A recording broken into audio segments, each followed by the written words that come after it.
Étienne, j'ai lu avec intérêt ton tout récent livre « Notre cause commune », dans lequel tu reprends les idées que nous te connaissons déjà depuis plusieurs années, mais que tu récapitules, synthétises et actualises à la lumière du mouvement des Gilets jaunes qui secoue actuellement la France. Ces idées se traduisent principalement par deux propositions de modification des procédures du système de démocratie représentative actuel. La première étant l'incorporation d'un tirage au sort dans le mode de désignation de certains représentants, et la deuxième, l'instauration d'un référendum d'initiative citoyenne. De mon côté, j'ai écrit il y a déjà quelques mois un livre intitulé « Vers la démocratie directe », dans lequel je dresse les contours d'un système très différent, celui précisément de la démocratie directe. Nos deux approches de modification institutionnelle ont d'ailleurs fait l'objet d'un récent débat à Toulouse. Nous avons été invités tous les deux par les Gilets jaunes de Toulouse dans le cadre d'une journée consacrée à la question de la démocratie. Suite à cette journée, fructueuse et très intense, il m'est apparu nécessaire de récapituler certains points afin d'éclairer un peu plus nos divergences, mais également nos convergences, sur cette question cruciale de la modification institutionnelle dans notre pays et ailleurs. Je tiens à dire, en premier lieu, et afin de couper court par avance à toute interprétation intempestive et émotionnelle de mes propos, que je ne me situe pas en tant qu'opposant aux propositions que tu formules, mais en tant que porteur d'un projet représentant une alternative de nature différente à la tienne, alternative qui peut être possiblement comparée, mais certainement pas opposée. Afin d'être plus précis encore, je dirais que si un choix exclusif et binaire m'était imposé entre un système actuel inchangé et un système actuel modifié selon tes prescriptions, il n'est pas douteux une seule seconde que ce seraient les pistes que tu proposes pour lesquelles j'opterais. Je tiens cependant à dire que je ne suis pas certain que la réciproque soit vraie, c'est-à-dire que tu opterais les yeux fermés pour la démocratie directe si un choix binaire t'était imposé entre le système actuel et celui de la démocratie directe que je propose. Mais je n'en sais naturellement rien, et pour la bonne et simple raison que ni moi ni personne ne t'a jamais posé cette question et en ces termes précis. Tu noteras également que mon pronostic relève un peu de la provocation, mais je suis certain que ton esprit critique affûté ne s'en offusquera pas. Pour employer des termes plus significatifs encore, et pour reprendre l'une de tes préoccupations annoncées en début d'ouvrage, et que je partage naturellement, à savoir remettre des tas de mots importants à l'endroit, eh bien je dirais que ton projet se situe sur une ligne réformiste, alors que celui que je porte, avec quelques autres, se situe sur une ligne révolutionnaire.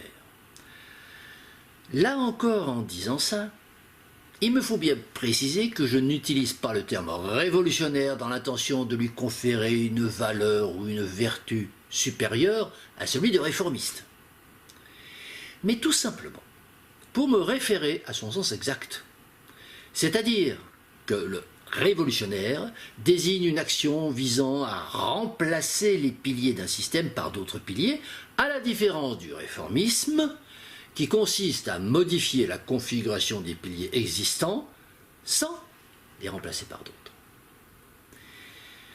Cette distinction sémantique, au demeurant me semble-t-il peu discutable, cette distinction étant posée, mon affirmation que ton projet relève du réformisme et celui que je porte du révolutionnaire reste naturellement à valider ou tout au moins à débattre, et il serait intéressant que tu te prononces également sur ce point afin de pouvoir remettre au bon endroit ces deux mots importants que sont réformisme et révolutionnaire. Mais ce débat introductif est somme toute d'une importance mineure par rapport au fond de la question qui nous occupe, celle de la démocratie. En effet, Dès l'entame de ton livre, tu nous déclares ceci. Je viens vous parler de démocratie, de la vraie, de celle qui n'existe pas. Je ne peux naturellement que souscrire à cette déclaration d'intention, d'autant qu'elle nourrit également l'essentiel des travaux que je mène maintenant depuis plus de 10 ans. Je partage également ton affirmation que la vraie démocratie n'existe pas, mais je ne dirai pas les choses ainsi. Préférant affirmer que la vraie démocratie n'a encore jamais été instituée dans aucun pays, cette formule ayant l'avantage, me semble-t-il, de ne pas laisser croire que la vraie démocratie ne peut pas exister. Ceci est un premier point. Par ailleurs, ta formule suggère bien que la démocratie actuellement en place dans notre pays, par exemple, n'est pas une vraie démocratie, ce qui naturellement est exact. Et tu le démontres d'ailleurs avec brio depuis de nombreuses années. Voici pour un deuxième point. Mais il reste un troisième point à éclaircir. Car si nous admettons que la démocratie actuelle n'est pas la vraie démocratie, et si nous admettons également que la vraie démocratie n'a encore jamais été instaurée dans aucun pays, il convient néanmoins et impérativement de livrer une définition claire, précise et non ambiguë de la vraie démocratie, afin de pouvoir étayer de façon non contestable ces deux affirmations péremptoires. Et alors là, autorise-moi à te le dire, mon cher Étienne, la lecture de ton texte ne nous permet pas vraiment de nous faire une idée claire de ce que tu entends par vraie démocratie. A contrario, dans mon livre Vers la démocratie directe, le déroulé des raisonnements est en permanence relié et validé par une définition fondamentale, au sens où cette définition fonde le raisonnement initial, une définition fondamentale de la démocratie. Mais je ne suis pas là pour parler de ma vision de la vraie démocratie, mais pour tenter d'analyser ce que tu mets, toi, dans la tienne. À titre de comparaison, tu n'ignores certainement pas que l'article 1 de la Constitution actuelle affirme que la France est une république indivisible, laïque, sociale et démocratique, mais sans pour autant prendre la peine de définir même un tout petit peu le terme démocratie tout au long de ces 89 articles suivants. C'est donc en espérant que tu saurais te démarquer de cette façon de poser des concepts sans les définir que je me suis avancé plus avant dans ton texte dans l'attente d'y trouver un peu plus loin ta définition de la vraie démocratie. Un autre point sur lequel tu insistes souvent mérite également réflexion. Tu dis que tu réfléchis à de bonnes institutions qui nous protégeraient durablement contre les abus de pouvoir. Et tu précises ta pensée de la façon suivante. L'outil pour nous protéger des abus de pouvoir, c'est la Constitution. C'est donc un texte qui sert à affaiblir les pouvoirs. La Constitution, pour faire son boulot de protection, doit inquiéter les pouvoirs, donc ils doivent la craindre. Fin de ta citation. Ce propos, à première vue sympathique, s'avère en deuxième analyse relativement obscur. Il procède, me semble-t-il, d'une idée inexacte de ce que doit être une constitution. Et plus précisément, il amalgame la conséquence et la cause, thème qui par ailleurs t'est cher, la recherche de la cause première, et sur lequel je reviendrai un petit peu plus loin. Eh bien non, à mon avis, mon cher Étienne, la Constitution n'est pas un outil pour protéger des abus de pouvoir, c'est au contraire un outil pour créer, énoncer et définir le ou les pouvoirs. Car dire que la Constitution est là pour nous protéger des abus de pouvoir, c'est prétendre que le ou les pouvoirs existent ex nihilo, a priori, ou plus exactement, précède l'existence de la Constitution, la collectivité ayant jugé ensuite nécessaire d'écrire des règles pour protéger une certaine partie de sa population contre une autre partie détenant ce ou ses pouvoirs a priori. Or, cher Étienne, la réalité historique me semble être tout autre. Lorsque l'homme était chasseur-pêcheur-cueilleur, et cette période a duré, je le rappelle, environ 2 millions d'années, il n'a pas cherché à instaurer des règles collectives pour la bonne et simple raison qu'il ne vivait pas en collectivité, et que les pouvoirs a priori auxquels il était soumis étaient les lois de la nature, contre les abus desquels, tu en conviendras, il n'est pas possible de se protéger. Par la loi en tout cas. Après la révolution néolithique, c'est-à-dire il y a à peine 10 000 ans, l'homme s'est sédentarisé et a entrepris de développer des activités nouvelles et non dictées par la nature, l'agriculture, devenue ensuite agriculture industrielle, l'artisanat, devenu ensuite industrie, et ceci dans le cadre d'une organisation collective de plus en plus complexe. Et c'est de là qu'est né le besoin d'écrire une constitution, c'est-à-dire de formaliser un ensemble de règles coercitives pour rendre possible la vie en collectivité. Le terme coercitif est ici déterminant. La coercition désignant une restriction de la liberté imposée par une personne ou une entité détenant le monopole de la violence légale sur l'ensemble de la collectivité. Ainsi, avant l'instauration de la vie en collectivité, c'est-à-dire depuis Homo sous toutes ses formes et jusqu'au néolithique, les seules limites à la liberté de l'être humain lui étaient posées par la nature, alors que, depuis l'instauration de la vie en société, ces limites à la liberté individuelle lui sont posées par un ensemble de règles coercitives dont les principes sont énoncés dans une constitution et les applications particulières dans l'ensemble du corpus législatif. Tu vois donc, cher Étienne, que ma définition de la Constitution s'éloigne sensiblement de la tienne, tout en étant par ailleurs, me semble-t-il, sensiblement plus précise. Elle pourrait alors s'énoncer ainsi. Une Constitution est un texte fondamental qui établit des règles coercitives de limitation de la liberté individuelle dans le but de rendre possible et d'optimiser la vie en collectivité d'un groupe humain.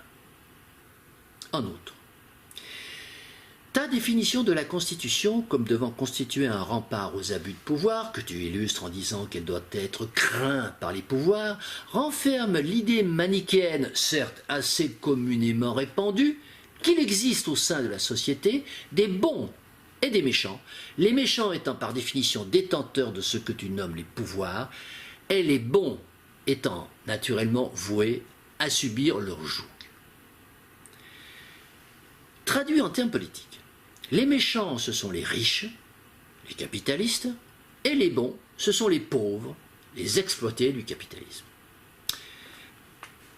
Si je te rejoins assez bien sur le constat que le capitalisme est détenteur de pouvoir au détriment du prolétariat, pouvoir qu'il exerce sur lui afin de l'exploiter à sa guise, je ne partage pas ton analyse de causalité, et il me semble même que tu te contredis sur ce point, et je m'explique. Si nous nous en tenons à ce que tu énonces, la Constitution actuelle, que tu nommes anticonstitution, autorise les abus de pouvoir de la part de la classe dominante. Elle devrait donc être modifiée pour ne plus permettre ces abus, et même écrite de telle manière que les dominants la craignent.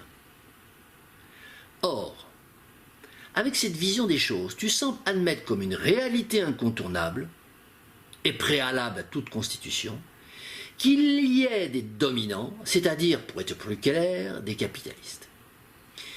Mais ne penses-tu pas au contraire que le capitalisme n'est qu'un pur produit de la Constitution telle qu'elle est, et que le problème n'est pas de limiter les abus de pouvoir du capitalisme, mais plutôt de faire en sorte qu'une autre Constitution ne lui permette pas d'exister, ne permette pas au capitalisme d'exister. Ce qui, tu en conviendras, reviendrait à traiter la cause et pas le symptôme. Car enfin, qu'est-ce que le capitalisme sinon une construction juridique? Le capitalisme ne procède pas, comme tu sembles le suggérer, d'un instinct inné de la nature humaine. Les 2 millions d'années de chasseurs, pêcheurs, cueilleurs l'attestent sans aucune équivoque, mais d'un ensemble législatif mis en place déjà sous une forme embryonnaire dès la sédentarisation néolithique, par la casse des premiers accumulateurs et stockeurs de denrées alimentaires produites artificiellement par l'agriculture.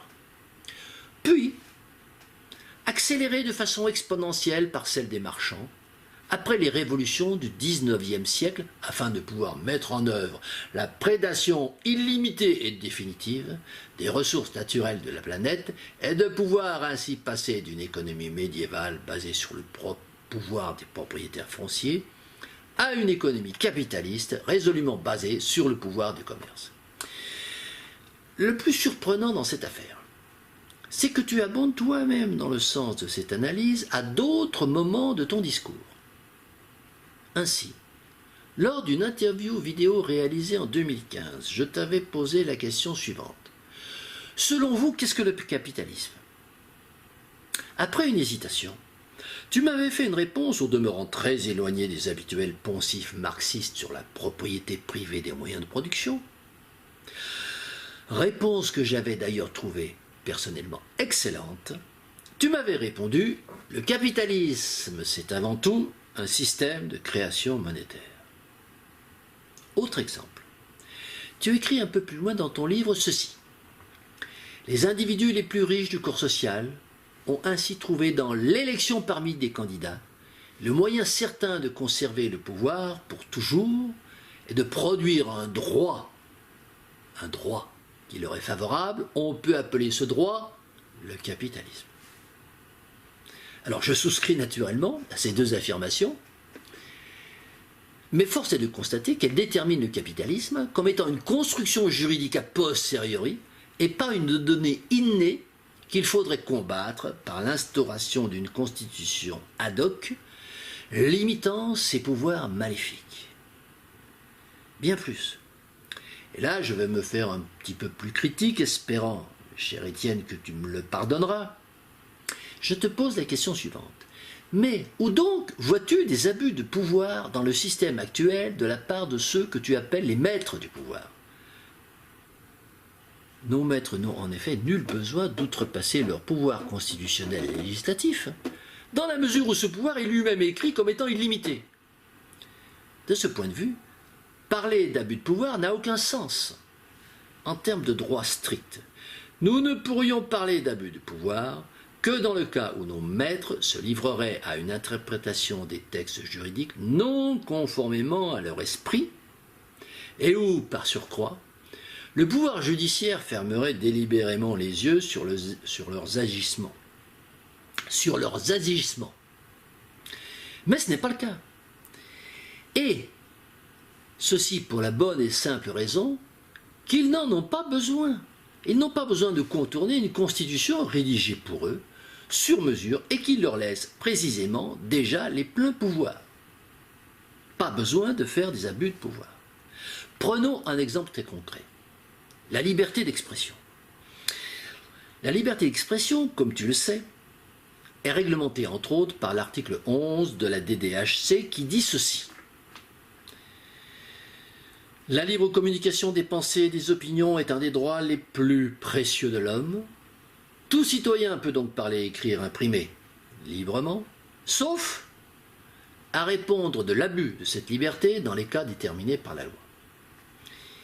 Il est bien évident qu'avec un tel libellé constitutionnel, les maîtres du gouvernement peuvent à tout moment définir par un simple décret du pouvoir exécutif le ou les cas où la liberté d'expression doit être réduite, c'est-à-dire là où les choses qu'il est interdit de dire et d'écrire. Tu vois donc bien, cher Étienne, qu'avec une telle constitution, point n'est besoin de faire d'abus de pouvoir, il suffit tout simplement de l'appliquer à la lettre. Mais tu vas certainement me dire que je chipote, et que finalement nous sommes d'accord sur le fond, c'est-à-dire sur le fait qu'il faut limiter les pouvoirs des maîtres. Et je n'en suis pas si sûr, car en réalité, nous ne prenons pas, toi et moi, le problème dans le même sens. Encore une fois, j'insiste sur le fait qu'il est plus simple de faire en sorte qu'un maître ne puisse pas exister, plutôt que de mettre en œuvre des dispositifs pour le contrer. Toujours l'histoire du traitement de la cause au lieu du symptôme. Mais il y a encore en amont de cette cause une autre cause, une cause des causes. Cette cause des causes, c'est tout simplement la loi. La loi elle-même, dont le domaine et le champ d'application devraient être soigneusement délimités par la Constitution, afin d'éviter les abus. Cette fois, non pas de pouvoir, mais les abus de la loi. Pour illustrer ce raisonnement, reprenons notre exemple de la liberté d'expression. Si l'article 11 de la Déclaration des droits de l'homme et des citoyens de 1789, si cet article 11 était rédigé de la sorte: la libre communication des pensées et des opinions est un des droits les plus précieux de l'homme, tout citoyen peut donc parler, écrire, imprimer librement. Point. Et qu'il s'arrête là, sans la phrase complémentaire, virgule, sauf à répondre de l'abus de cette liberté dans les cas déterminés par la loi. Dans ce cas, dans le cas de ces libellés, aucun abus de pouvoir ni aucun abus de loi ne serait alors possible, car la loi édicterait sans ambiguïté possible un droit clair et absolu. Attention, je ne prends pas cet exemple pour en débattre sur le fond, ce qui nous emmènerait trop loin et sortirait du cadre de cette communication, mais pour tenter de faire comprendre le véritable sens du terme abus de pouvoir. De façon encore plus précise et plus parlante, me semble-t-il. Prenons la notion de pouvoir elle-même. Et dans son acception la plus éminente, le pouvoir législatif et constitutionnel, c'est-à-dire le pouvoir d'édicter des règles coercitives, qu'elles se nomment articles, lois, règlements, décrets, arrêtés, ordonnances, directives, etc., etc., et qu'elles soient édictées par tel ou tel organe représentatif ou mandaté. Ce pouvoir, à partir du moment où il ne procède pas directement du peuple, n'est-il pas déjà un abus de pouvoir? Car l'article 3 de la Constitution ne dit-il pas que la souveraineté appartient au peuple?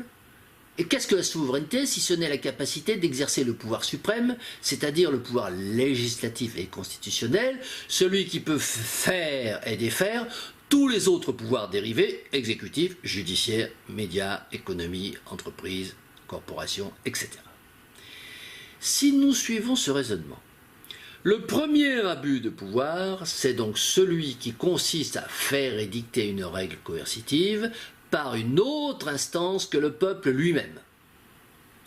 Et pour parler encore plus clairement, toute règle coercitive édictée par une instance représentative, et quel que soit le mode de désignation des représentants, constitue stricto sensu, et si on lit bien l'article 3 de la Constitution, constitue un abus de pouvoir. Tu vois donc bien, cher Étienne, que cette différence d'interprétation n'a rien d'un chipotage, mais qu'il conduit à ne reconnaître de légitimité à une règle coercitive, loi ou article constitutionnel, qu'à la seule condition qu'elle ait été édictée par le peuple, seul et directement, et j'ajouterai, dans ces trois phases d'élaboration que sont l'initiative, le débat contradictoire et la votation. Mais revenons à notre quête de la définition de la vraie démocratie, qui tarde à venir, il faut bien le reconnaître, au fur et à mesure de la lecture de ton livre. Tu cites le philosophe Alain, qui dit ceci: la démocratie n'est pas dans l'origine populaire du pouvoir, elle est dans son contrôle. La démocratie, c'est l'exercice du contrôle des gouvernés sur les gouvernants, non pas une fois tous les 5 ans, ni tous les ans, mais tous les jours. Cette citation est intéressante, car elle relance le débat sur la notion de pouvoir que nous venons d'amorcer à propos de cette affaire d'abus de pouvoir. Comme je viens de le dire, tous les pouvoirs communément évoqués, législatifs, exécutifs, judiciaires, médias, économiques, corporations, etc., ne sont pas de même nature ni de même importance. Je considère même que le seul pouvoir législatif, seul le pouvoir législatif mérite l'appellation de pouvoir, les autres n'étant que des pouvoirs dérivés. Le pouvoir législatif, en effet, fixe les règles de fonctionnement de tous les autres pouvoirs dérivés. Il prononce leurs interdictions et déterminent leurs obligations. Il n'y a donc qu'un seul pouvoir, c'est le pouvoir législatif. Le terme législatif englobant naturellement son attribut constitutionnel. Tous les autres déjà cités ne pouvant prétendre qu'au statut de fonction, mission ou rôle. Dès lors, la citation d'Alain doit être lue ainsi. La démocratie n'est pas dans l'origine populaire du pouvoir législatif, elle est dans son contrôle. La démocratie, c'est l'exercice du contrôle des gouvernés sur les gouvernants, non pas une fois tous les 5 ans, ni tous les ans, mais tous les jours. Du coup, elle révèle de façon éclatante la terrible confusion qui règne dans l'esprit commun entre toutes ces formes différentes de pouvoir et l'erreur de raisonnement, extrêmement courante, qui consiste à parler du pouvoir en général, ce pouvoir en général regroupant le plus souvent le législatif et l'exécutif, ou plus précisément les règles abstraites, le législatif, et les commandements opérationnels, l'exécutif. C'est ainsi que nous entendons souvent parler de la bonne ou de la mauvaise façon de prendre des décisions, sans qu'on sache bien si on parle des commandements opérationnels, par exemple une décision d'aménagement du territoire, ou si on parle de règles abstraites, par exemple la décision de voter une loi sur la restriction de la liberté d'expression. Car ce n'est pas la même chose. L'une procède de l'exécutif et l'autre du législatif. Confondre les deux, c'est nier la Constitution, comme l'indique d'ailleurs très précisément l'article 16 de la DDHC. Il est vrai que cet article lui-même est nié par l'article 39 de la Constitution, mais ceci est un autre débat. À la lumière de ces éléments, la citation d'Alain se révèle donc promotrice d'une définition de la démocratie comme devant être une oligocratie éclairée. C'est-à-dire un système dans lequel les lois sont édictées, seraient édictées par des représentants, mais pourraient être retoquées par les gouvernés, de même que les commandements opérationnels. Si je souscris naturellement à la deuxième option, celle d'un système qui permet aux citoyens de contrôler les décisions opérationnelles et exécutives, je ne peux admettre l'affirmation, je ne peux pas admettre l'affirmation selon laquelle la démocratie n'est pas dans l'origine populaire du pouvoir législatif. Et j'affirme au contraire que la démocratie réside essentiellement dans l'origine populaire du pouvoir législatif. Voici pour la référence à Alain. Mais tu dis un peu plus loin, en te citant toi-même. Moi, la question que je me pose, c'est qu'est-ce qui rend possible toutes ces horreurs écologiques, économiques, sociales? Et tu ajoutes, c'est ça qu'il faut comprendre. Je crois que ce qui rend possible les injustices sociales, c'est l'impuissance politique des gens bien, des gens normaux. Si le peuple avait le pouvoir de résister, il le ferait victorieusement. Encore une fois, cette phrase est sympathique et ne peut qu'emporter l'adhésion du cœur. Mais elle présente le défaut majeur, me semble-t-il, d'introduire de la subjectivité dans un raisonnement a priori objectif. C'est-à-dire, traduit en termes politiques, chercher à modifier une procédure dans l'intention d'obtenir un certain résultat. Or, cette démarche, c'est précisément celle qu'ont eue les maîtres bourgeois post-1789, ceux qui ont construit de toutes pièces un guide de procédure, la Constitution, pour parvenir à leur fin économique, installer le capitalisme, et je dirais même le capitalisme croissanciste, mais cela est encore un autre débat. Mais lorsque Sieyès disait le 7 septembre 1789, le peuple n'est pas assez instruit et n'a pas le temps libre nécessaire pour écrire directement les lois, il voulait dire en réalité,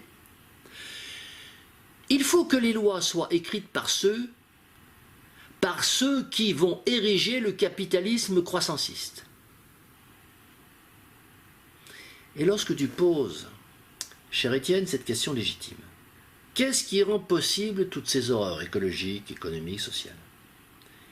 Mais que tu y réponds en disant, il faut que le peuple ait le pouvoir de résister. Ce peuple que tu appelles les gens bien, les gens normaux. et que je préfère moi nommer les citoyens ordinaires, bénévoles et sans mandat. Eh bien, tu valides de fait, mais sans doute sans le vouloir, le dispositif mis en place par CIS, et tu ne trouves pas d'autre solution que d'y adjoindre un contre-dispositif au risque de construire une deuxième usine à gaz à côté d'une première usine à gaz. Alors qu'il serait sans doute plus logique, plus simple, plus efficace et surtout plus cohérent au niveau du principe démocratique d'installer un autre dispositif en lieu et place du premier. Mais le plus troublant dans ton raisonnement, c'est ta certitude que les gens bien, les gens ordinaires, comme tu les nommes, vont rendre impossible toutes ces horreurs que tu décris, écologiques, économiques, sociales. Et alors je ne peux m'empêcher de te poser cette question. Mais d'où te vient cette certitude? Cette posture n'est-elle pas un tant soit peu d'obédience religieuse et en quelque sorte la croyance en la victoire du bien contre le mal par l'entremise de chevaliers blancs s'attaquant aux démons noirs? Personnellement, je considère que chaque fois que nous faisons appel à la vertu supposée de telle ou telle classe sociale, nous sommes dans la religion et pas dans la politique. Car la question du pouvoir est une question de principe et pas une question de croyance. Lorsque nous nous posons la question suivante, qui doit exercer le pouvoir, c'est-à-dire le pouvoir législatif? La réponse ne doit pas être telle ou telle classe, mais au contraire, quel est le processus légitime de l'élaboration d'une règle coercitive? Et, à la racine de tout ça, toujours le sujet de la cause première, quel est le principe qui doit présider à l'instauration des procédures législatives? Et alors la réponse devient, ce principe se nomme la démocratie. Ce qui fait que nous en revenons encore à notre point de départ, quelle est ta définition de la démocratie? Par ailleurs, tu dis un peu plus loin ceci. Dans la Constitution, le peuple est absent et n'a aucun pouvoir. Et cela a une cause première universelle. Selon moi, tous les êtres humains du monde, par paresse, par peur ou par ignorance, renoncent à écrire eux-mêmes leur Constitution et tous acceptent que ce soit des professionnels de la politique qui écrivent et modifient la Constitution. Ce raisonnement procède, à mon sens, du même défaut, à savoir que tu présupposes que la Constitution sera bonne si elle est écrite par telle ou telle personne, par tel ou tel groupe de personnes. Mais une Constitution n'a pas à être bonne ou pas bonne. Ce qui, soit dit en passant, ne veut rien dire, car c'est éminemment subjectif. Et une Constitution, elle doit être légitime ou pas. Et elle ne sera légitime. Elle ne sera pas légitime de par le fait qu'elle aura été écrite par tel ou tel groupe de personnes, quel que soit leur mode de désignation.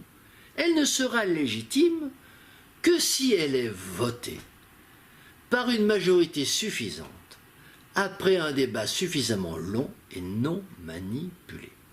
Et c'est là que se situe l'une des faiblesses de ta position, à mon sens, à mon humble avis, et avec tout le respect et la sympathie que je te porte naturellement.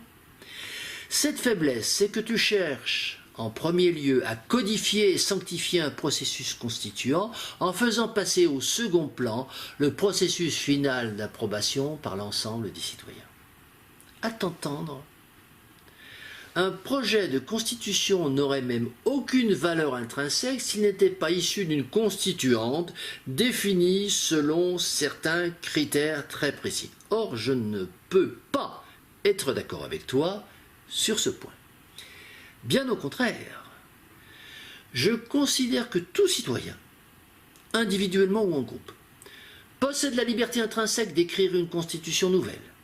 Et je dirais même qu'un paysage de foisonnement spontané d'une multitude de projets de constitution nouvelle me paraît éminemment préférable à un dispositif centralisé de mise en chantier d'une constituante dont les critères de composition seront toujours fondés sur une certaine dose d'arbitraire.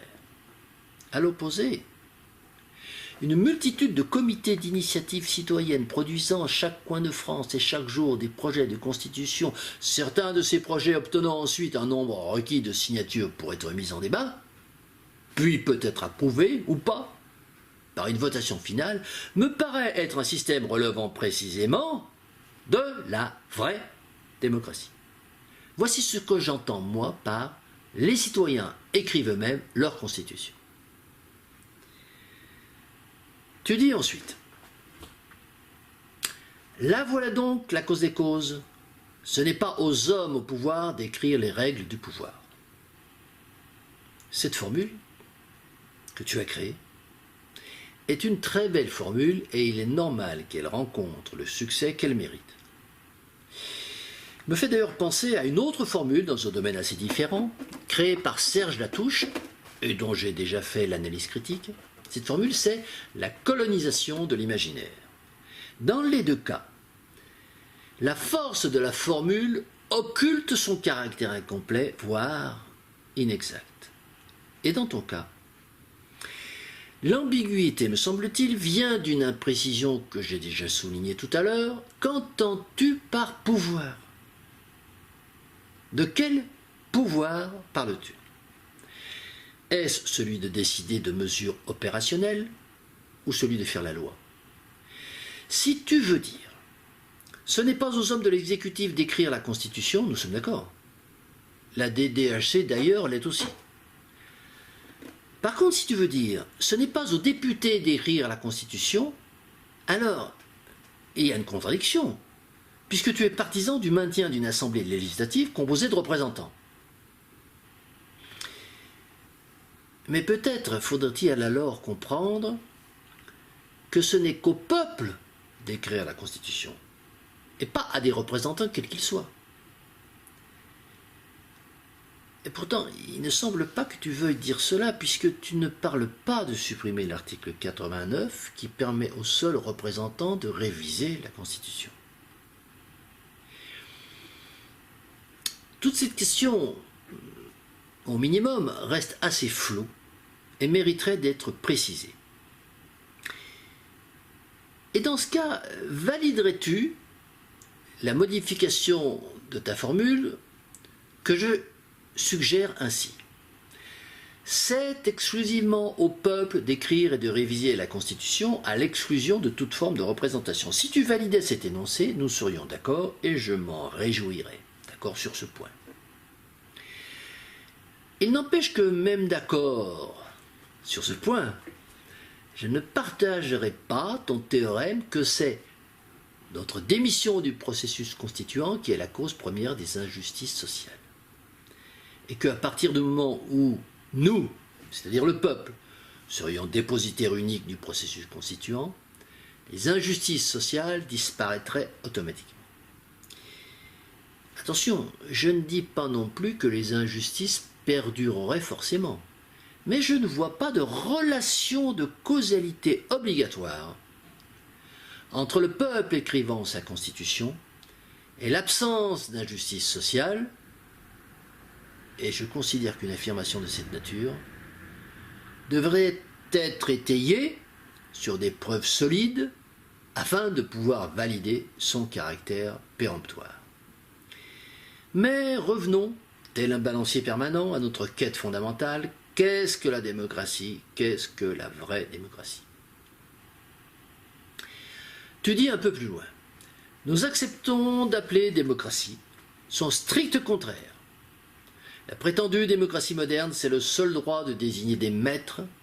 Le suffrage par le choix, c'est le système de l'aristocratie. Ce n'est donc pas une lubie du père Chouard, c'est une question de définition à respecter pour que les mots aient un sens. Fin de ta citation. Alors nous amorçons ici le point clé de ton raisonnement que je vais me permettre de résumer ainsi.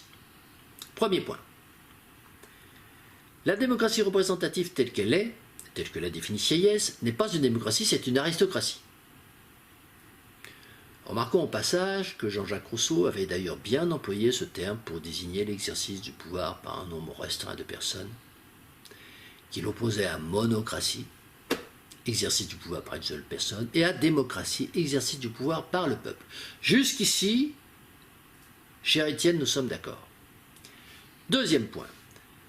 Tu dis, mais c'est uniquement à cause du mode de désignation des représentants par l'élection que cette aristocratie n'est pas une démocratie, car elle pourrait très bien être dénommée vraie démocratie si les représentants étaient tirés au sort au lieu d'être élus. Et c'est là que nous commençons à ne plus être d'accord. Alors, tu fais ensuite un procès de l'élection, dont les principaux arguments du réquisitoire sont les suivants. L'élection porte au pouvoir les pires, elle donne le pouvoir à ceux qu'ils veulent, elle pousse au mensonge et favorise les menteurs, elle produit des maîtres hors contrôle, elle produit une caste, elle impose des partis pour gagner la guerre politique avec une logique militaire, réclamant l'obéissance des militants et mobilisant les passions collectives. Elle donne le pouvoir aux plus riches. Elle permet et même incite à la corruption, etc. Je ne me livrerai pas à la critique fine de certains de ces arguments, d'une part parce que j'en partage le plus grand nombre, je suis en accord avec le plus grand nombre de ces arguments, et d'autre part, et surtout parce que cela me paraît hors sujet. Hors sujet, pour la simple raison que le rejet de l'élection des représentants législatifs est pour moi une question de principe et pas une question d'argument défectuologique.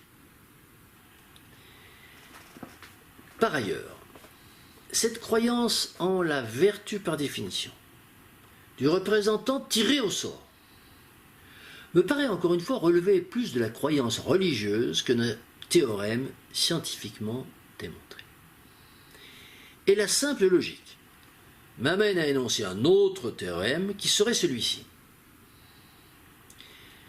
La seule façon pour le peuple d'être sûr que ses représentants chargés d'écrire la Constitution et les lois ne seront pas de mauvais représentants, c'est de ne pas désigner de représentants du tout et de faire les lois lui-même. Alors j'aimerais maintenant parler des 3 différentes pratiques de tirage au sort que tu préconises, législatif, exécutif, constituante. Et là je dois dire que ma surprise a été grande en lisant ce que tu écris à propos du corps législatif. Je te cite intégralement pour ne pas être suspecté de mal interpréter ton propos. Tu dis: le point du tirage au sort du corps législatif est délicat et donc controversé. Nous avons aussi longtemps cru, malgré toute preuve contraire, que le fait d'élire nous-mêmes les législateurs était un bon moyen de servir le bien commun, que nous avons aujourd'hui toutes les peines du monde à nous figurer qu'un Parlement tiré au sort donnerait plus de chance à l'intérêt général qu'un Parlement élu. Alors, je fais ici une brève interruption dans cette citation pour remarquer que tu persévères dans ce que je nomme le raisonnement prédicatoire et que nous retrouvons tout au long de ta pensée, c'est-à-dire que tu préconises un certain dispositif structurel en fonction des résultats opérationnels putatifs que tu lui attribues. Ainsi tu dis: nous recherchons le bien commun. Tu ne définis pas ce qu'est le bien commun, mais ceci est encore un autre débat de plus que nous aborderons peut-être plus tard. Donc nous allons élaborer des procédures de décision qui ont plus de chances d'aboutir au bien commun que d'autres. Fin de citation. Cet amalgame que tu établis entre le domaine structurel, d'une part, et les domaines opérationnels, d'autre part, me paraît une mauvaise chose, et plutôt que de rechercher ce qui relève de la subjectivité du bien commun, je préfère pour ma part rechercher ce qui relève de l'objectivité, de la légitimité. Dit autrement, ce n'est qu'une structure décisionnelle légitime qui peut déterminer ce qui doit être dénommé bien commun du point de vue opérationnel. Mais revenons au tirage au sort de la Chambre législative. Tu nous dis ensuite ceci: il y a plein de gens qui ne veulent pas faire ce travail, aussi cet usage précis du tirage au sort est-il le plus long et parfois impossible à admettre. Et souvent il n'est pas accepté par les gens qui le découvrent que moyennant le compromis d'un système faisant cohabiter deux chambres législatives, une chambre élue que tu nommes la chambre des partis et une chambre tirée au sort que tu nommes la chambre des citoyens. Et tu termines en disant, c'est un chantier ouvert avec de nombreuses opportunités d'innovation intelligente. Et tu dis également, si cet usage du tirage au sort vous effraie ou vous rebute, ne rejetez pas en bloc tous les usages du tirage au sort, vous avez le droit de nuancer votre pensée et vous pouvez souhaiter un usage donné du tirage au sort pour les chambres de contrôle et pour l'Assemblée constituante par exemple, tout en refusant un autre usage du tirage au sort pour la chambre législative par exemple. Fin de citation. Ainsi, cher Étienne, tu ne fais donc pas du tirage au sort des représentants chargés de voter les lois et la Constitution un point de blocage, et tu es prêt, semble-t-il, à accepter de continuer avec un Parlement élu selon les procédures actuelles. Ce qui signifie en termes clairs que tu es prêt à accepter que le pouvoir législatif, c'est-à-dire le seul vrai pouvoir, puisse rester entre les mains des maîtres politiques actuels. Tu m'en vois très surpris. Et il me semble que nous nous éloignons là de la vraie démocratie. Passons maintenant au tirage au sort pour désigner les chambres de contrôle de ce que tu nommes tous les pouvoirs. En premier lieu, je me pose la question de savoir comment doit-on interpréter ce « tous les pouvoirs ». Si nous considérons que les trois pouvoirs constitutionnels que sont le législatif, l'exécutif et le judiciaire, faut-il comprendre qu'une assemblée législative élue serait contrôlée par une assemblée tirée au sort? Nous aurions donc bien un bicamérisme législatif. Merci de nous préciser ce point très important. Très, très important. Sinon, pour ce qui est de contrôler les décisions opérationnelles de l'exécutif et les jugements du judiciaire, je ne peux, bien entendu, qu'être d'accord avec toi, sauf que je préférerais des assemblées citoyennes locales, ouvertes à tous, plutôt que des assemblées réservées à des représentants, même tirés au sort. Enfin, pour ce qui concerne le tirage au sort pour désigner l'Assemblée constituante, et pour lequel tu écris que c'est sans doute le plus important du tirage au sort en politique, je pense que je t'ai déjà répondu en rejetant catégoriquement l'idée d'une constituante officielle et centralisée, quel que soit le mode de désignation de ses représentants. Car assemblée constituante, pourquoi pas, mais alors au pluriel, c'est-à-dire en laissant émerger spontanément une multitude d'assemblées constituantes, puis en établissant des règles de filtrage pour sélectionner celles qui obtiendront le plus de soutien populaire, et enfin procéder à des votations éclairées par des débats contradictoires suffisamment longs et non manipulés. Et ce schéma ainsi décrit, c'est pour moi celui de la vraie démocratie. Par ailleurs, j'observe que ta position très affirmée en faveur de la rédaction d'une constitution nouvelle, par une assemblée constituante composée d'un groupe restreint de personnes, est quelque peu contradictoire avec ton panégyrique des ateliers constituants, outil pratique d'éducation populaire s'il en est, qui me semble pourtant être un exemple de préfiguration de ce réseau dense de cercles d'initiatives constitutionnelles dont je viens de parler. J'anime personnellement une association pour la promotion du débat citoyen, qui favorise la création d'assemblées locales citoyennes qui vont également dans le sens de la dissémination sur tout le territoire de structures dédiées à la réflexion sur nos institutions, et je pense que c'est de ce maillage étroit entre tous ces groupes que doit émerger une constitution nouvelle, et non d'une assemblée constituante unique,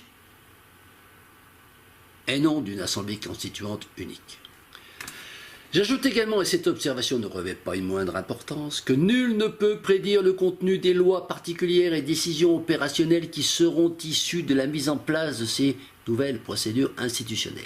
Sur les ateliers constituants, tu écris également ceci. Une fois la multitude formée, habituée au débat constituant, il apparaîtra naturel au corps social de tirer au sort les citoyens de l'Assemblée constituante, car l'expérience aura montré que, globalement, nous écrivons tous à peu près les mêmes articles. Fin de citation. Alors là, permets-moi de réagir vigoureusement. Comment, cher Étienne, peux-tu dire que la pratique régulière du débat citoyen conduit tout naturellement les débatteurs à accepter la pratique du tirage au sort pour les représenter dans des instances de type Assemblée constituante. J'anime moi aussi, comme je viens de le dire, des ateliers citoyens, dont des ateliers constitutionnels depuis quelques années. Et j'observe tout le contraire. Je dis bien tout le contraire. Car c'est précisément de la pratique du débat argumenté et de l'échange que naît la défiance envers le principe de la représentation, quelle qu'elle soit. Et que naît également le désir pour le citoyen, ordinaire, de participer directement à l'élaboration de la loi et de ne pas passer par des représentants. Ceci est un premier point, mais il y a plus grave. Comment peux-tu dire, cher Étienne, que l'expérience montre que globalement nous écrivons tous à peu près les mêmes articles? Je m'inscris radicalement en faux par rapport à cette affirmation. Si tu as observé cela, c'est sans doute que les participants ont été recrutés dans une catégorie sociale déterminée, soit que tu n'as pas voulu voir ce qui n'allait pas dans le sens de tes convictions. Mon expérience personnelle est tout autre, car dans tous les débats citoyens que j'ai animés, les opinions et positions étaient souvent divergentes, et c'est précisément dans cette diversité que naissait la richesse des échanges. Dire que si nous avions à écrire la Constitution, nous écririons tous la même chose, c'est prendre ses désirs pour des réalités. Plus grave serait de considérer qu'il n'y a qu'une bonne façon d'écrire une Constitution. J'espère que cette idée n'est pas cachée derrière ton affirmation, mais je ne le pense naturellement pas. À ce stade de ton ouvrage, et ne nous ayant toujours pas livré une définition claire et précise de la vraie démocratie, tu enchaînes en nous proposant une série de citations d'auteurs divers, toutes plus intéressantes les unes que les autres, mais pour certaines assez éloignées de notre objet. J'en ai retenu, cependant, quelques-unes, qu'il m'a paru intéressant de commenter. Tu cites Albert Camus, qui dit ceci: « Le démocrate, après tout, c'est celui qui admet qu'un adversaire peut avoir raison, qu'il le laisse donc s'exprimer, et qui accepte de réfléchir à ses arguments. Quand des partis ou des hommes se trouvent assez persuadés de leur raison pour accepter de fermer la bouche de leurs contradicteurs par la violence, alors la démocratie n'est plus. » Fin de citation. Cette citation, qui ne nous fait pas vraiment avancer dans la recherche d'une définition de la vraie démocratie, est toutefois symptomatique de l'extension abusive, mais extrêmement répandue, du terme démocratie à des domaines qui ne la concernent pas. Ce que décrit Camus ici n'est qu'une externalité positive de la démocratie, que nous nommerons selon le cas tolérance ou sociocratie, mais certainement pas le fondement d'un système global d'organisation collective. Autre citation de l'historien Pierre Rosanvallon, extraite de son Histoire du mot démocratie. Rosanvallon dit ceci: « Pour les deux auteurs, Montesquieu et Rousseau, le concept de démocratie appréhendé à partir de l'idée de souveraineté implique que le peuple soit lui-même législateur et magistrat, qu'il exerce donc à la fois le pouvoir exécutif et le pouvoir législatif. Cette idée, par contre, que le peuple doive exercer lui-même à la fois le pouvoir exécutif et le pouvoir législatif, sous-entendu sans passer par la représentation, est assez radicale et me paraît très éloignée de ta position. Je m'interroge donc sur la pertinence de cette citation en tant que soutien de tes idées, si ce n'est que pour nous montrer encore une fois que la définition de la vraie démocratie est loin d'être arrêtée dans ton esprit. » Autre citation de Simone Weil, celle avec un W. Simone Weil dit: « Au lieu de la souveraineté politique résidant dans la nation, je proposerai la légitimité est constituée par le libre consentement du peuple à l'ensemble des autorités auxquelles il est soumis. Cela, au moins, il me semble, veut dire quelque chose. » Cette citation ironique me paraît très intéressante, car elle introduit un concept auquel j'attache une importance capitale et qui, de mon point de vue, est le seul nœud de toute réflexion sur la réécriture d'une constitution. C'est celui de légitimité. Qu'est-ce que la légitimité? C'est-à-dire, qu'est-ce qui est légitime ou pas dans l'élaboration de la décision publique, que ce soit un acte législatif ou un commandement exécutif. Car la crise démocratique actuelle exacerbée certes par le mouvement des Gilets jaunes, mais déjà bien présente depuis de nombreuses années, c'est bien, à mon sens, une crise de la légitimité. Crise de la légitimité, c'est-à-dire qu'on assiste actuellement à une mise en cause et à une contestation systématique et permanente de toute décision opérationnelle prise par l'exécutif ou de toute mesure coercitive élaborée par le législatif.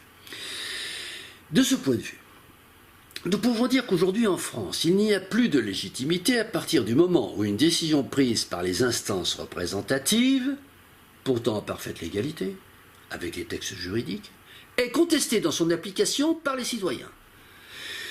Nous assistons donc à une dichotomie, un dissensus entre le domaine du légal et le domaine du légitime. Et c'est cela qu'il faut régler.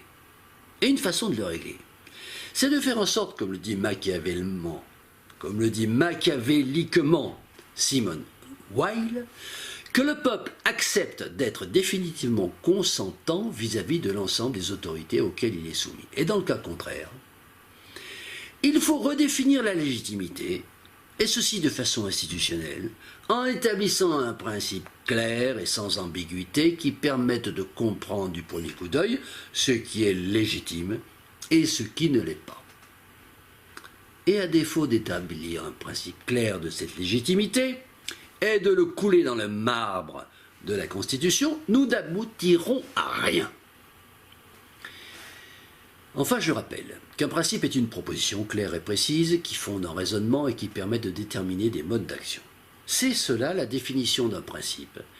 Et cela n'a rien à voir avec les phrases à double entrée de la Constitution actuelle que tu nommes, chère Étienne, anti-constitution, mais que moi je préfère dénommer non-constitution, précisément pour son évidence carence principielle. Autre citation de Thomas Paine, extraite de Propos de politique, 1934. Tout pouvoir est méchant dès qu'on le laisse faire. Tout pouvoir est sage dès qu'il se sent jugé. La démocratie n'est pas dans le régime populaire du pouvoir, elle est dans son contrôle. La démocratie, c'est l'exercice du contrôle des gouvernés sur les gouvernants, non pas une fois tous les 5 ans ni tous les ans, mais tous les jours. La liberté réelle suppose une organisation constamment dirigée contre le pouvoir. La liberté meurt si elle n'agit point. Fin de citation. Je n'aime pas cette citation, pour au moins 3 raisons. La première, c'est qu'elle reprend une idée déjà formulée par Alain et qui semble fonder une bonne partie de ta pensée, à savoir que la démocratie n'est pas basée sur l'exercice du pouvoir populaire, mais sur le contrôle du pouvoir par le peuple, alors que je considère pour ma part que la démocratie, c'est au contraire l'exercice du pouvoir par le peuple, plus le contrôle sur ses fonctions dérivées, sur les fonctions dérivées qu'il décide de ne pas exercer directement et donc de déléguer à l'État exécutif, judiciaire, etc. Mais je reviendrai sur ce point fondamental lorsque nous aurons à conclure enfin sur la définition de la vraie démocratie. La deuxième raison pour laquelle je n'aime pas cette citation, c'est qu'elle manie le manichéisme, dont j'ai déjà eu l'occasion de dire qu'il m'apparaissait fort éloigné de l'analyse politique sérieuse. Non, un pouvoir n'est ni sage, ni méchant. Il est légitime ou pas. Car ce qui peut paraître méchant aux yeux des uns, va sans doute paraître sage aux yeux des autres. De même que les mesures sages que tu préconises, cher Étienne, sembleront peut-être méchantes pour certains. La troisième raison, enfin, pour laquelle je n'aime pas cette citation, c'est qu'elle propose une définition de la liberté fondée sur une lutte permanente contre le pouvoir, alors que la liberté, c'est avant tout la capacité d'agir selon son bon vouloir, en général, et que cette définition la réduit à une très petite partie de sa fonction, même si cette partie est importante, la résistance à l'oppression. Autre citation de Hegel, tirée de la phénoménologie de l'esprit. Ce qui est bien connu, en général, est, pour cette raison qu'il est bien connu, non connu. Dans le processus de la connaissance, le moyen le plus commun de se tromper, soi et les autres, est de présupposer quelque chose comme connu et de l'accepter comme tel. Je ne peux naturellement que souscrire à cette citation du maître de la dialectique, mais je lui en préfère une autre, sur le même sujet, et du même auteur, qui me semble plus claire, plus concise et plus en rapport avec cette affaire de liberté. Cette citation, c'est celle-ci. de Hegel. La liberté de pensée et de l'esprit en général ne se démontre que par la divergence et même l'hostilité à l'égard de ce qui est publiquement reconnu. Autre citation d'Alexis de Tocqueville. Extrait de la démocratie en Amérique, tome 2, 4e partie, chapitre 6. Nos contemporains sont incessamment travaillés par deux passions ennemies. Ils sentent le besoin d'être conduits et l'envie de rester libres. Ils combinent la centralisation et la souveraineté du peuple. Ils se consolent d'être en tutelle en songeant qu'ils ont eux-mêmes choisi leur tuteur. Fin de citation. Il serait intéressant que tu nous dises comment tu te situes par rapport à cette citation de Tocqueville qui, ne l'oublions pas, avait également déclaré « Je ne crains pas le suffrage universel, car les gens voteront comme on leur dira ». Ces deux passions ennemies dont parle Tocqueville, le besoin d'être conduit et l'envie de rester libre, sont à rapprocher au plan psychanalytique du double bind de Gregory Bateson et du syndrome de l'injonction contraire repris également par René Girard, et il n'y a pas de doute sur ce point. Mais là où les choses se compliquent, c'est lorsque tu sembles adouber la suite. Ils se consolent d'être en tutelle en songeant qu'ils ont eux-mêmes choisi leur tuteur. Alors là, je te pose une question. Penses-tu, dans ces conditions, qu'ils se consoleraient encore plus si leur tuteur était choisi aléatoirement par le sort? On peut en douter, d'autant que tu écris toi-même vers la fin de ton livre en parlant de l'exemplarité des Gilets jaunes. Ils repensent, les Gilets jaunes, ils repensent les règles de la représentation avant de désigner leurs représentants. Ils arrivent sur les ronds-points avec une détestation de la représentation, ils ne veulent pas de représentants, ils ne veulent pas entendre parler de politique, fin de citation. De toi-même. Autre citation, c'est émanant de Jean-Jacques Rousseau, extrait du Contrat social. Le peuple, soumis aux lois, doit en être l'auteur. Il n'appartient qu'à ceux qui s'associent de régler les conditions de la société. Cette phrase de Rousseau tire sa force de son laconisme. Celui qui est soumis aux lois doit en être l'auteur. C'est clair et c'est principiel. Selon Rousseau, le peuple qui est soumis aux lois doit en être l'auteur, c'est-à-dire que c'est lui qui doit les avoir initiés, c'est lui qui doit les avoir débattus et c'est lui qui doit les avoir votés. Et lui seul, nous nous rapprochons ici progressivement de la définition de la vraie démocratie, mais est-ce la tienne?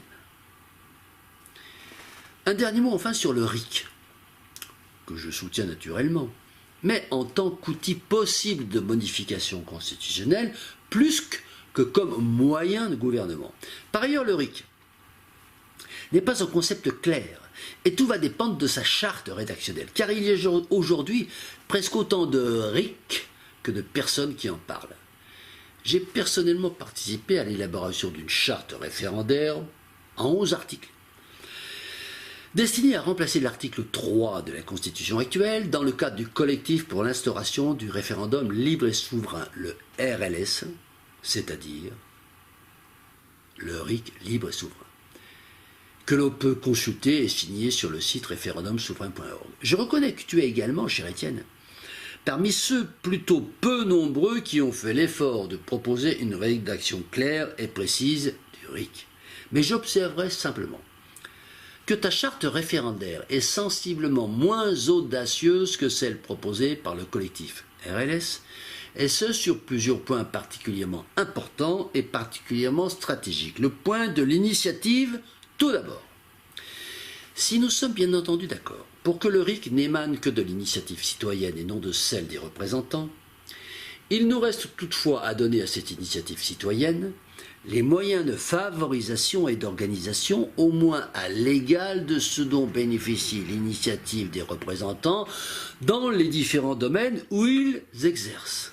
Car prôner l'initiative citoyenne, c'est bien joli, mais d'où va-t-elle venir cette initiative citoyenne et comment va-t-elle émerger? Il ne suffit pas de sauter sur sa chaise comme un cabri, comme avait dit très joliment De Gaulle pour l'Europe, en criant « l'initiative citoyenne ». L'initiative citoyenne, encore faut-il lui donner les moyens d'exister. Car elle ne viendra pas toute seule.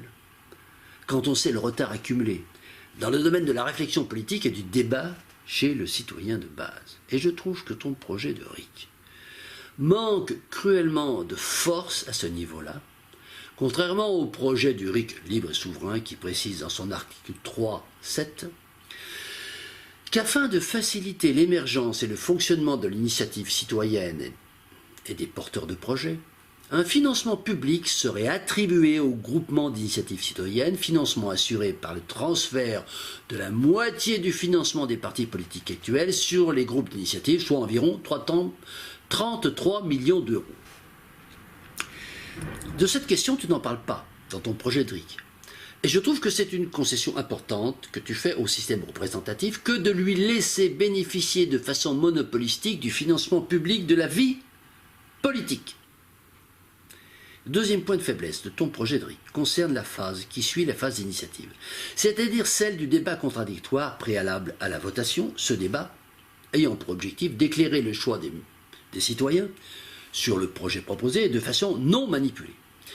Ce débat, et j'en suis pleinement d'accord avec toi, est essentiel, mais il doit être libre, objectif et non manipulé et non manipulable.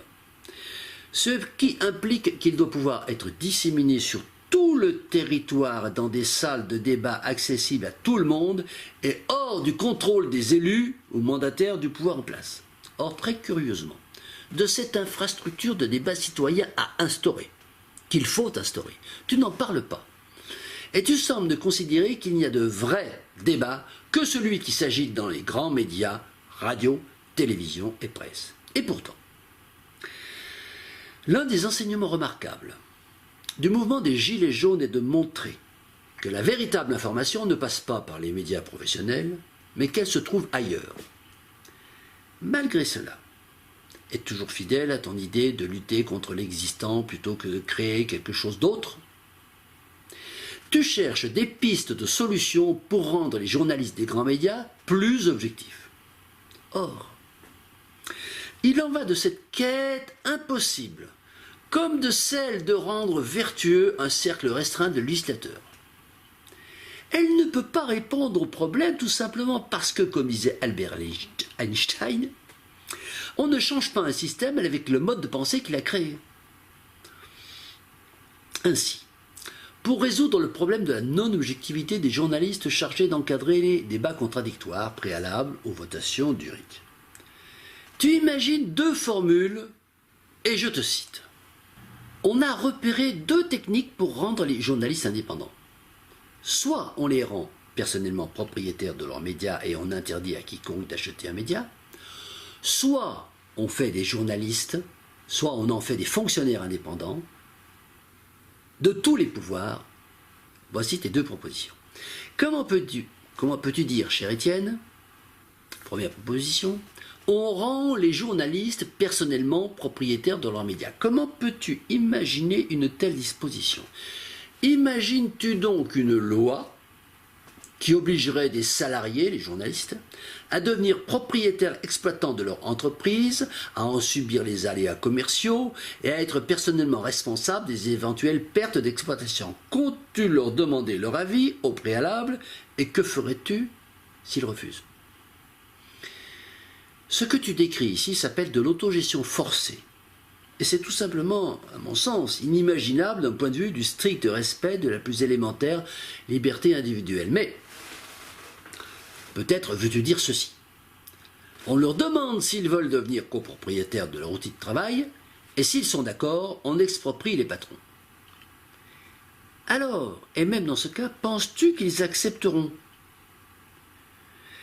As-tu une expérience significative de la gestion d'entreprise pour être si persuadé que la plupart des salariés des entreprises françaises sont actuellement favorables à se mettre en autogestion? Je suis pour ma part persuadé du contraire. Mais bon, c'est encore un autre débat. Ta deuxième piste, qui consisterait à nationaliser les médias, c'est-à-dire à transformer les journalistes en fonctionnaires, me semble plus crédible. Mais je crains que tu ne pratiques l'oxymore, ou pire le rêve éveillé, en imaginant des fonctionnaires indépendants de tous les pouvoirs. Là encore, tu imagines de rendre vertueux des individus simplement, Tu imagines de rendre des individus vertueux simplement en proclamant qu'ils doivent l'être. Je crains fort que tous ces montages sophistiqués ne se mordent en réalité la queue entre eux, alors qu'il existe une solution beaucoup plus simple et que nous préconisons. Cette solution, c'est tout simplement de se passer des journalistes. Car en effet, nous considérons que l'essentiel des débats préalables doit se dérouler en dehors de toute animation professionnelle, au sein de salles citoyennes, bénéficiant au même titre que toutes les phases pour les phases d'initiative, d'un financement public pour leurs besoins d'organisation. C'est d'ailleurs ce que nous réalisons déjà avec l'Association pour la promotion du débat citoyen, le financement public en moins, dans le cadre des débats que nous organisons. Cher Étienne, laisse donc tranquille les médias oligarchiques. Laisse-les faire ce qu'ils veulent. Cela n'aura aucune importance à partir du moment où le citoyen aura compris que c'est par les médias contradictoires des salles citoyennes qu'il peut être éclairé sur son vote et pas en écoutant la radio, la télé ou en lisant la presse. Je fais observer au passage que c'est déjà ce que les Gilets jaunes et leurs sympathisants ont compris. Et si tu tiens vraiment à utiliser la coercition législative, tu n'as qu'à interdire purement et simplement les débats à la radio, à la télévision et dans la presse, et réserver les campagnes préparatoires au référendum dans les seules salles citoyennes. Enfin, dans ta conclusion, cher Étienne, tu insistes sur la différence entre évolution et révolution tout en précisant nettement ta préférence pour la première au détriment de la seconde, car selon toi, la plupart des révolutions ne débouchent pas sur une émancipation. Alors, je te laisse naturellement la responsabilité de cette affirmation, qui rejoint l'analyse faite en début de mon propos, rangeant ta pensée dans la catégorie réformiste et non pas révolutionnaire. Ce n'est pas une critique. Mais je la trouve quand même sensiblement erronée dans la mesure où il me paraît difficile de soutenir, comme tu sembles le faire, que la révolution par exemple de 1789 n'aurait pas débouché sur une émancipation du peuple. Que fais-tu alors de la fin du pouvoir législatif dédié de droit divin à un seul homme, le roi? Et que fais-tu de la nuit du 4 août, qui mit fin aux privilèges féodaux? Ces événements historiques ne marquent pas des évolutions, mais bien des ruptures. La rupture étant la caractéristique première de la révolution. Car l'histoire prouve au contraire que l'évolution, que tu sembles préférer à la révolution, rime, elle, presque toujours avec récupération. Mais la question que je pose alors est celle-ci. Le peuple peut-il instituer lui-même sa puissance politique, pour reprendre ta propre expression, seulement par la réforme, par cette fameuse évolution, et pas par la révolution?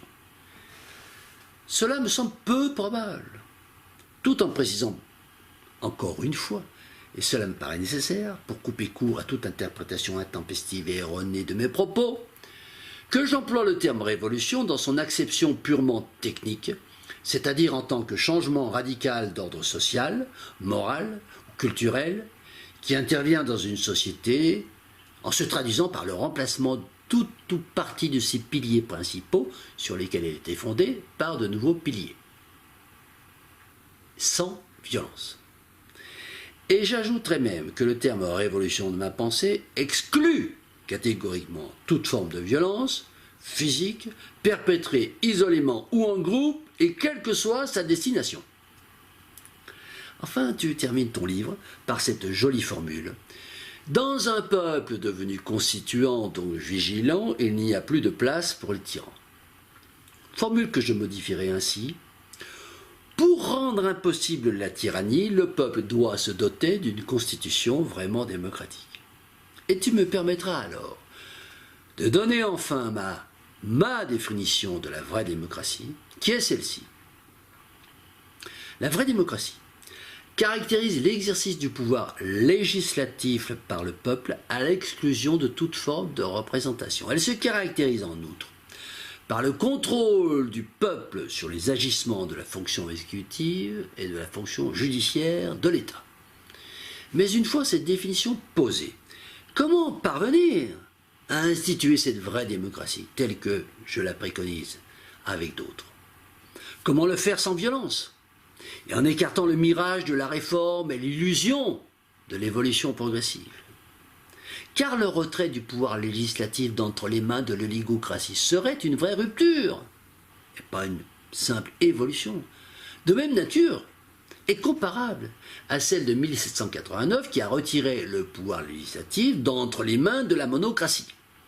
Et si sans nul doute, la révolution trahie de 1789 a néanmoins débouché sur une émancipation du peuple, concrétisée par l'attribution du pouvoir législatif à des représentants élus au lieu qu'il soit un seul homme de droit divin, la révolution à venir, ce sera celle qui retirera ce pouvoir législatif à toute forme de représentation afin de le confier au seul peuple dans toute sa diversité. Et cette révolution, je le pense, peut s'effectuer sans violence et dans le cadre légal des institutions existantes. Il suffit pour cela de bien connaître la Constitution et d'utiliser les quelques fenêtres juridiques étroites, mais qui sont certes difficiles, mais pas impossibles à franchir.